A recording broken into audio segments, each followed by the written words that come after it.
Hello everyone, I'm Priyadarshini Mahara, faculty at the Department of Buddhist Studies. My area of specialization is philosophy of Buddhism. Today, we're going to talk about Buddhist theory of appo. It forms the module number 7 of paper number 12 of philosophy of Buddhism. So, this module introduces you to know about the Buddhist theory of appo. It focuses on the Buddhist concept of the linguistic sign based on the dharma, which here points out to the basic element of our phenomenal existence. When you look at this concept called dharma, its meaning depends on various contexts in which it is being used. Therefore, when we talk about dharma in the theory of logic or epistemology, it means the basic elements of our phenomenal existence. The appo theory is an important approach to the problem of universals, the problem one over the many. Appo is a negative abhvatamak in nature. The word appo, which is the abridged form of anyapo, means the exclusion of negation of others. Here, appo means the exclusion of negation of others. Let us take an example. The word cow gives its own meaning only by the exclusion of all those things which are other than cow. Dignag, a Buddhist philosopher, declares that a word can express its own meaning only by repudiating opposite meanings. So Dignag, who is also called the father of Buddhist logic, states that one can give a particular meaning only by negating the opposite meaning. The Buddhist nominalists, Dignag, Dharmakirti, and others maintain that universals are only mental constructions and fictitious, and hence refute altogether the reality of the universals. When you look at the theory given by Dignag, Dharmakirti, and other Buddhist logicians, they state that what are these universals? These universals are only mental constructions.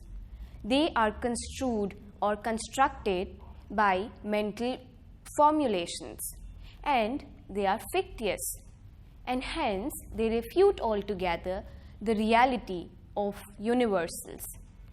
Now, when we begin with appo, let us first see what Buddhist theory of appo is.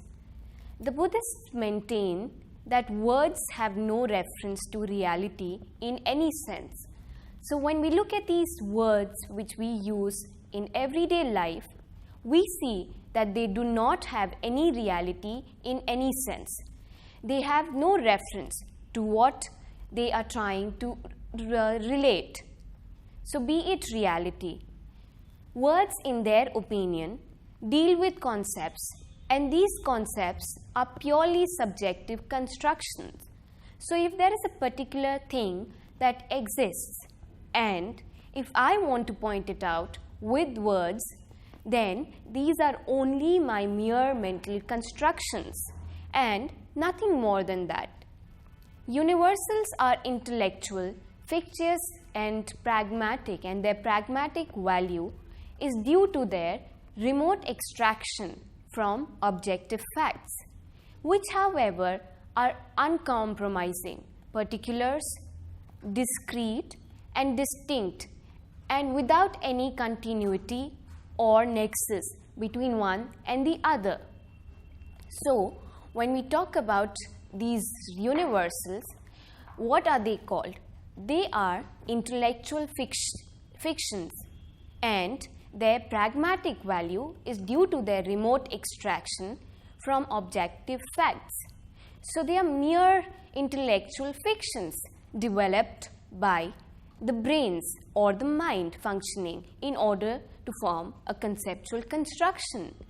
They are, however, uncompromising particulars, discrete and distinct, and without any continuity or nexus between one and the other.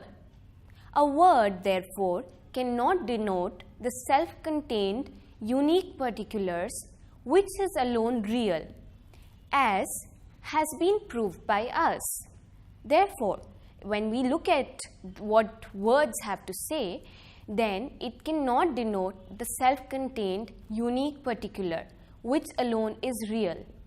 When we talk about these unique particulars, we state that they alone are real, and these particulars, however, could be momentary entities and so do not continue up to the time that conventional relation is apprehended. Apart from the question of its momentariness, particulars are self-contained facts, and even if the word relation is supposed to relate to these distinct entities, it will be of no avail with regard to other particulars which were taken not into account when the verbal convention was cognized. So, the word cow would mean only a particular cow and not any other cow. When we take into consideration this momentariness of unique particulars, we state that, for example, the word cow, or for that matter, the word tree, would mean only a particular cow or a tree and not any other. But this will serve no purpose. If you look at this example, do you think it serves any purpose? It will serve no purpose, and it is humanly impossible that a man should apprehend this conventional relation with regard to all individual cows that are and have been and will be in existence. I would repeat that a man should apprehend this conventional relation with regard to all individual cows that are and have been and will be in existence. If it is supposed that all the individuals are conceptually apprehended and labeled by a common name, then it should be admitted that the conventional relation is apprehended with regard to a conceptual construction and not real individual facts, distinct and discrete that they are. It may be contended that the moments, being closely similar and homogeneous in structure and appearance, they can be conceived to give rise to a concept of identity, and the name relation is apprehended with reference to this conceptual identity. But in this view, also the name cannot relate to the self-identical individual moment, but it relates to a conceptual construction. When we look at configuration or akriti, it is nothing but a case of conjunction of component parts and conjunction as distinct from the componential factors. It is only an intellectual fiction. What is this intellectual fiction? Intellectual fiction is a mere mental construction which we've been talking about all this while. So this is too cannot be the objective of word relation. So when we look at the word and its relation, we cannot say that this intellectual fiction can be the objective of this word and relation. As regards the universal or its relation, neither can be the connotation of a word, as universals have been proved to be hollow abstractions, and relation has no existence apart and distinct from the relator. Words have no objective reference.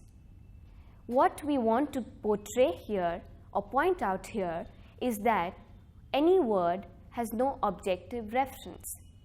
So when we further look into this matter that words have no objective reference, we would now talk about what it has to signify. So when we say that words have no objective reference, we are pointing out that neither the individual nor the universals can be actually signified by a word.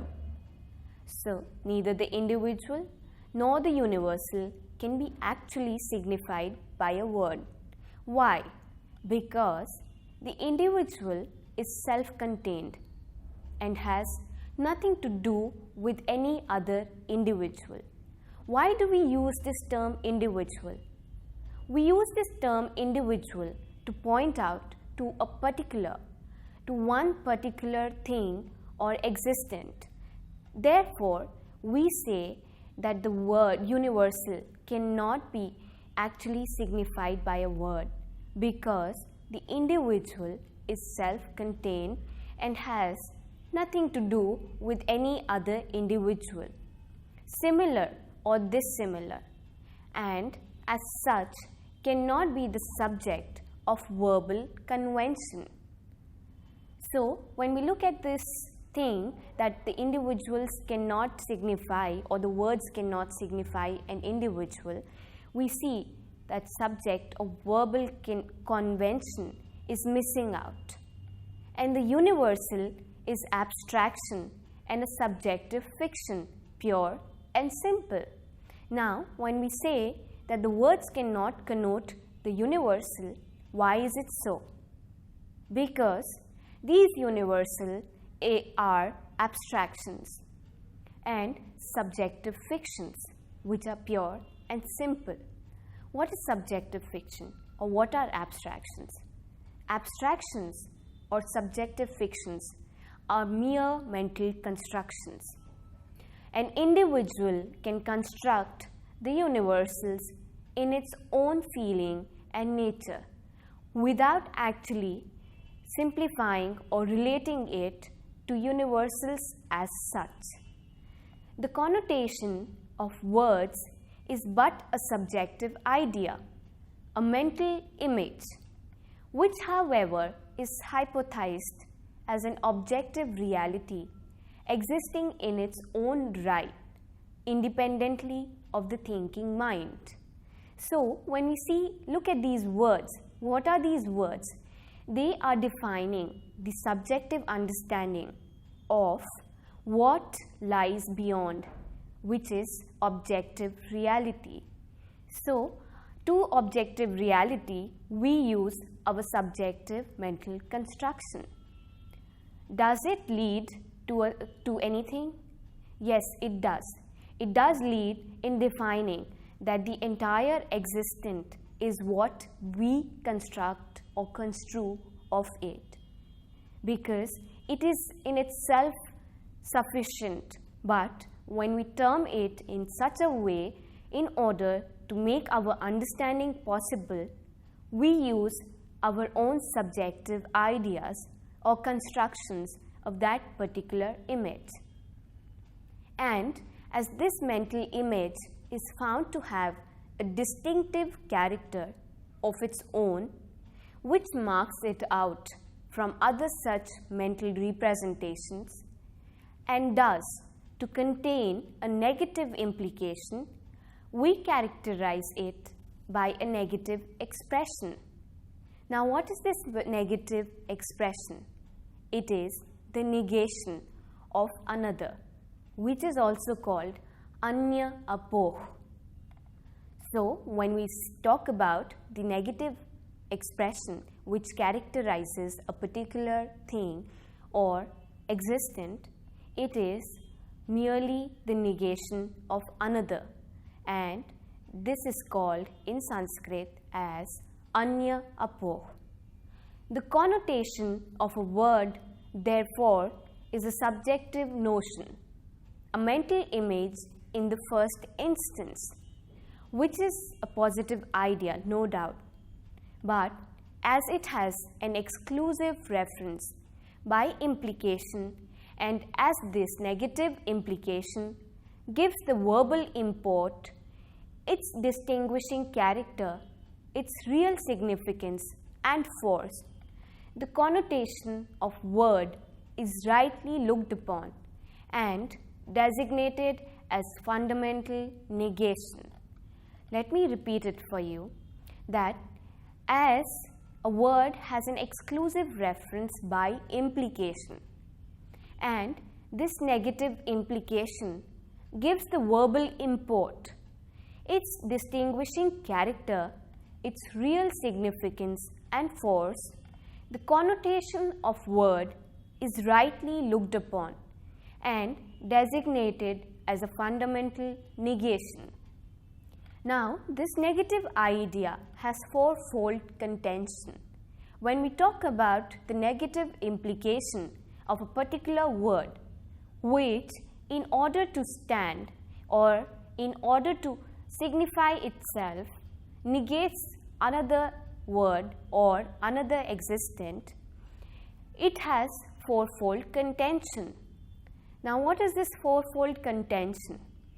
Firstly, the mental content, the ideal representation, which is occasioned by a word and which as such should be regarded as its meaning and import, has a distinctive individuality, and this individuality will have no meaning if it does not negate and exclude other such ideal contents. So, when we look at the first contention of a negative idea, we see here, when we talk about the negative idea, we do not say that it is negative in the literal sense. It is negative not as pointing out something which is negative in context, but when we say negative idea, we here pointing out the negation of anything that stands apart from it. So, when we look at this fourfold contention of negative idea, we see that the mental content, the ideal representation, which is occasioned by a word and which as such should be regarded as its meaning and import, has a distinctive individuality, and this individuality will have no meaning if it does not negate or exclude other such ideal contents. So, all that is required is a negation and exclusion of other ideal contents which stand apart from what the word has to state. When we look at the negative idea and its fourfold contention, the second contention that comes into existence is the verbal idea that leads to the attainment of a real individual entity which has a self-identity, particularly its own. Therefore, secondly, it is called negative idea because the verbal idea leads to the attainment of a real individual entity which has a self-identity peculiarly its own. The real is something which is detached and served from all other individuals, similar or dissimilar. So, what is real? Real is something which is detached and severed from all other individuals, similar or they can be dissimilar as well. So, the reality from which word and its meaning derive their significance and utility, being something essentially negative in character, the word meaning should be looked upon as essentially negative in function. So, when we talk about the significance and utility derived from a word and its meaning, it is something essentially negative in character. The word meaning should be looked upon as essentially negative in function. When something is negative in its character, then it essentially has a negative function as well. So, this formulates the second contention of a negative idea. Now, Coming to the third contention of negative idea, we state that thirdly, because the ideal representation is directly caused by a self-identical real which is exclusive of other individuals. So here we are pointing out to an ideal representation which is directly caused by a self-identical real, and this self-identical real is exclusive of other individuals. Now coming to the last point of this negative contention, we state that because people regard the ideal concept, the verbal import, as identical with the self-contained reality. Now here you should note that because people regard ideal concept, the verbal import, as identical with the self-contained reality which possesses an exclusive identity, and this is the reason it is called negative idea. So the negative character of verbal import as identical with the self-contained reality which possesses an exclusive identity. Therefore, it can be stated that the negative character of a verbal import is identical with the self-contained reality, and this self-contained reality possesses an exclusive identity. When we talk about self-contained reality, what are we trying to point out here by using this term self-contained? It states an exclusive identity. So the identity of that particular reality is within itself, and the negative character of verbal import is identical with this reality. So according to Buddhist logicians, what they are trying to say here is that when we talk about a verbal import, they say that it can be stated only by negation of anything that stands outside it. Now, they say that doing this will lead the verbal import to be identical with self-contained reality, which possesses an exclusive identity. Therefore, it can be stated that through this method of negation, what the Buddhist logicians are trying to state is that this verbal import points out to an exclusive identity. So, directly when we use a word in order to define a particular thing, it cannot be actually real or true. Only the negation of anything that lies outside that word has an exclusive identity or points out to an exclusive identity. So the negative character of a verbal import has a twofold meaning and justification. When we look at the negative character of a verbal import, it has twofold meaning and a justification. Now what are these twofold meanings? One, essential, and the other, incidental.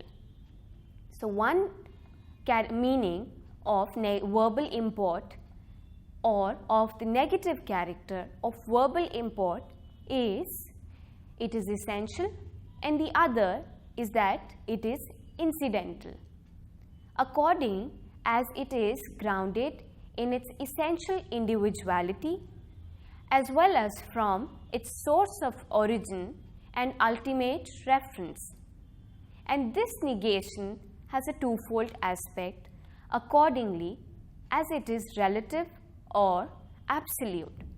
Now, when we talk about the negation and its essential quality, we say that it is either essential or incidental, according as it is grounded in its essential individuality as well as from its source of origin and ultimate reference. Coming to the negation, we say that it also has twofold aspect, and this depends on the relativity or the absolute nature. An absolute negation is an unqualified pure negation and has no positive reference, remote or direct. So, when we talk about an absolute negation, we say that it is unqualified. It is pure negation and has no positive reference, remote or direct. Let us take an example here which would make your understanding better. For example, the cow is not cow.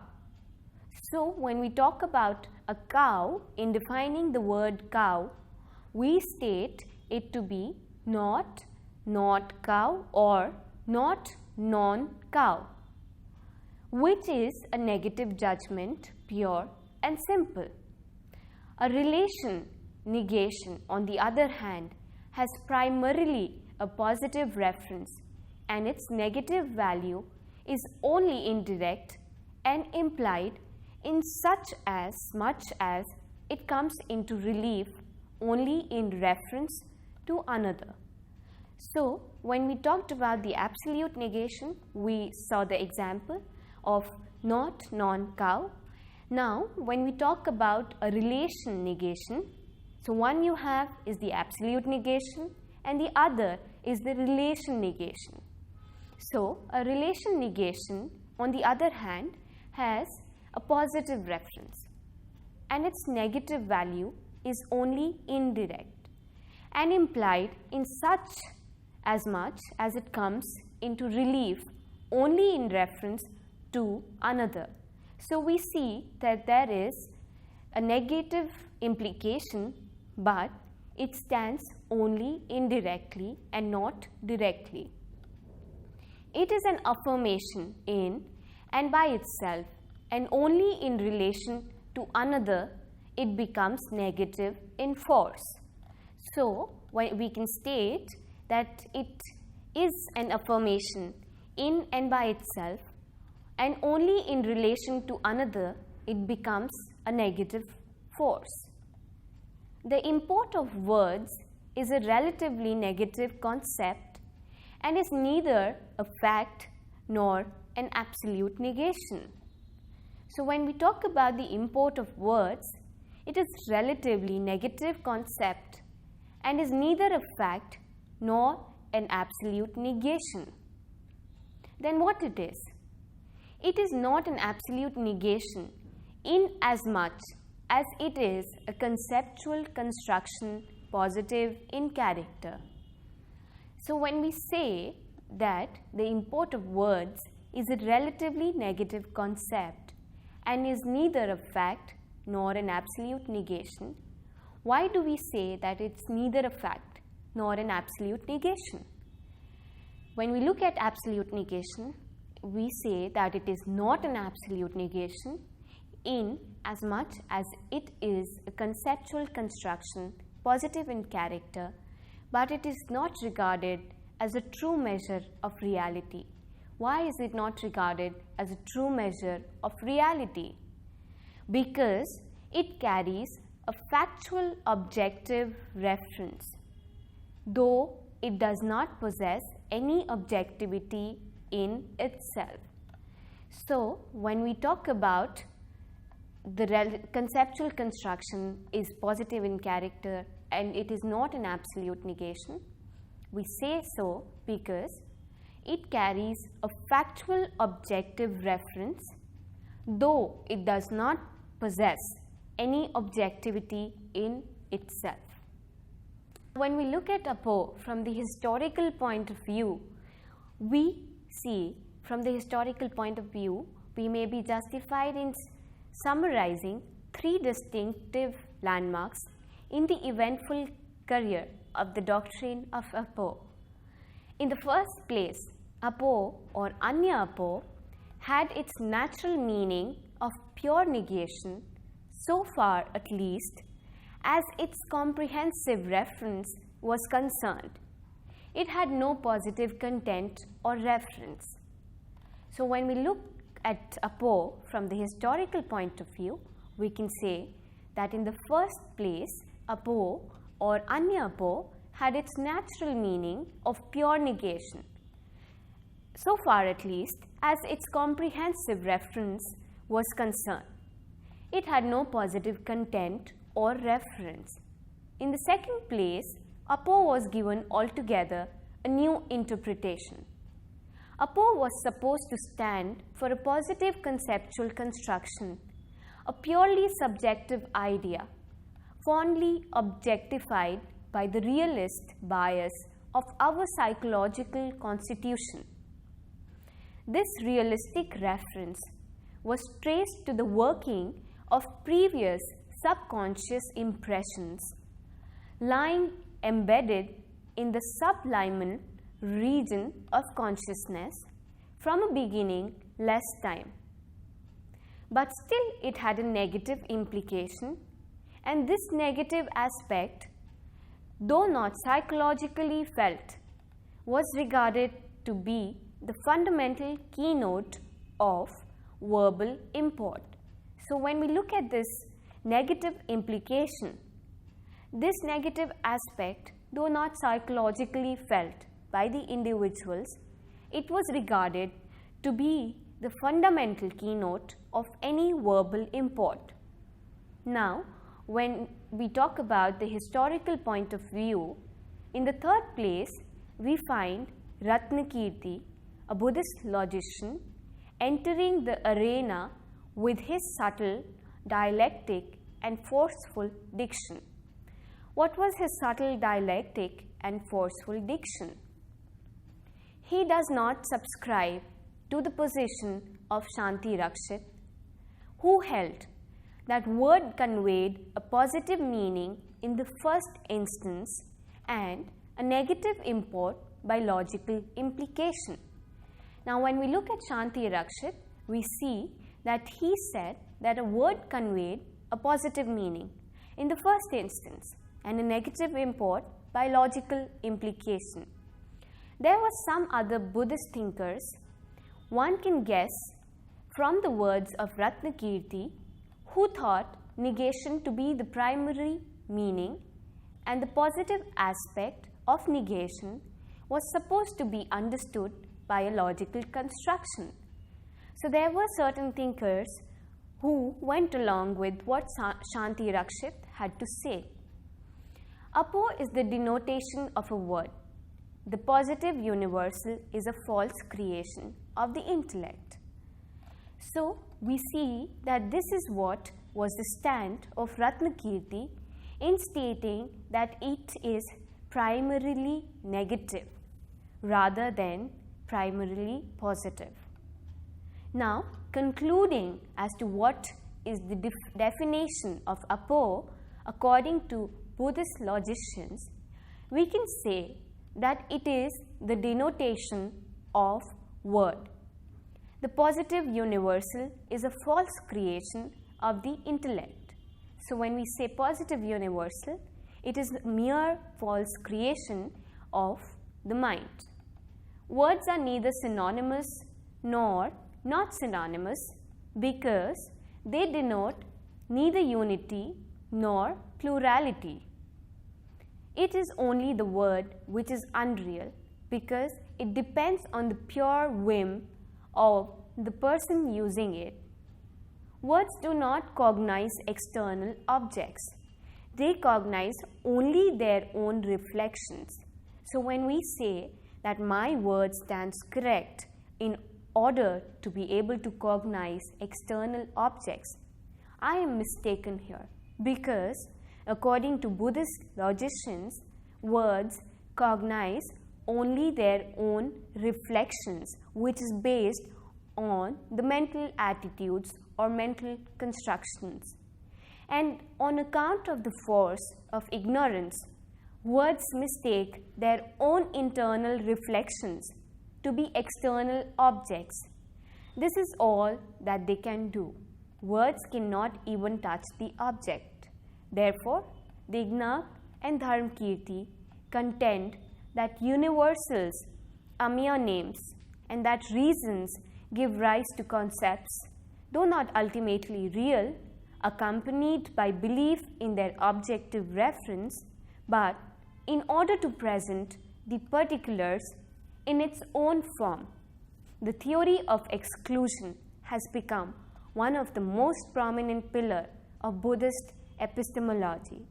I hope you got an understanding of what appo means according to Buddhist logicians and where it stands in Buddhist logic and epistemology.